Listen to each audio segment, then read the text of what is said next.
அஸ்ஸலாமு அலைக்கும் ஃப்ரெண்ட்ஸ், எல்லோரும் எப்படி இருக்கீங்க? Welcome back to my channel. என்னோடய சேனலை புதுசாக பார்க்குறவங்க சப்ஸ்கிரைப் பண்ணிவிடுங்க. நான் தஞ்சாவூர் தான் கிளம்பி போயிருந்தேன். என்னடா அது அடிக்கடி கிளம்பி போகிறாங்களே அப்படின்னு நினைக்காதீங்க. இது ஒரு நாள் எடுக்கிற விழாக குட்டி குட்டியாக ஒரு பார்ட்ஸாக எடுத்து போகிறதுனால தான் உங்களுக்கு டெய்லி போகிற மாதிரி தெரியுது. நான் தஞ்சாவூர் எதுக்கு போயிருந்தேன்னா, எங்கள் அம்மாவுக்கு ஹாஸ்பிட்டல் செக்கப்புக்காக தான் நான் அழைச்சிட்டு போயிருந்தேன். அவங்க மோஸ்ட்லி அவங்களோட அதாவது நியூராலஜி டாக்டர், அந்த டாக்டர் தஞ்சாவூரில் தான் இருப்பாங்க. சரின்ட்டு தான் அங்கே அழைச்சிட்டு போனது. அவங்களுக்கு இடையில தூக்கமே இல்லை, அதிகமாக கோவப்படுறாங்க தான். சரின்ட்டு அழைச்சிட்டு போனோம். அதுக்குன்னு ஒரு நாள் வரணும் இல்லைங்க. அது ஏற்கனவே முடிவு பண்ணி வச்சுருந்தோம் போகணுன்ட்டு.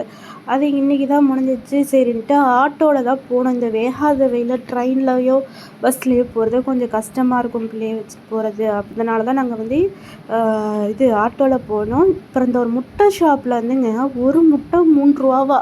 ஆச்சரியமாக இருக்குல்ல. இந்த லொக்கேஷன் எங்கே இருக்குன்னா, பாபநாசத்தில் தான் இந்த கடை இருக்குது. இந்த ஷாப் நேம் எனக்கு தெரியல. ஏன்னா இந்த வீடியோ எடுத்தது எங்கள் அம்மா தான். அவங்க தான் எடுத்தாங்க. நான் ஆட்டோவில் இருந்தேன். பிள்ளை தூங்குதுன்ட்டு நான் வரலன்னு சொல்லிட்டேன். சரின்ட்டு அவங்க போய் வீடியோ எடுத்தாங்க. ஒரு முட்டையோட விலை 3 ரூபா சொல்கிறாங்களேன்ட்டு ஆச்சரியமாக இருக்குது. மக்களும் நிறையா பேர் வாங்கிட்டு போயிட்டு தான் இருக்காங்க. அப்புறம் டாக்டர்கிட்ட காமிச்சிட்டு, ஆனால் நாங்கள் போன டாக்டர்கிட்ட ஒரு 50, 60, 70 டோக்கன்லாம் வருங்க. நாங்கள் 21 அதை காமிச்சிட்டு வரத்துக்குள்ளாரே எங்களுக்கு போதும்னு ஆயிடுச்சு. ரிட்டன் வரப்பையும் சரி, நாங்கள் போகிறப்பையும் சரி பைபாஸ் ரோட்டில் தான் போகணும் நாங்கள். அதனால் எங்களுக்கு கொஞ்சம் சீக்கிரமாக ட்ராவல் பண்ணி வர மாதிரி இருந்துச்சு. அப்புறம் ரிட்டன் வரப்போ தான் என்ன ஆச்சுன்னா, எங்கள் ஒரு திருடை முதல்ல டிவிகே சார்பாக ஏதோ ஒன்று நடத்திட்டு இருந்தாங்க. அது எனக்கு தெரியலைங்க. அரசியல் பற்றிலாம் அந்தளவுக்கு தெரியாது. நியாயமாக யாருக்கு ஓட்டு போடணுமோ அவங்களுக்கு போய் ஓட்டு போட்டுட்டு வந்துடுறது, அவ்வளோதான். பிள்ளைய வச்சுட்டுலாம் வேகாத வெயிலில் நிற்கிறாங்க, பாவமாக இருக்குது.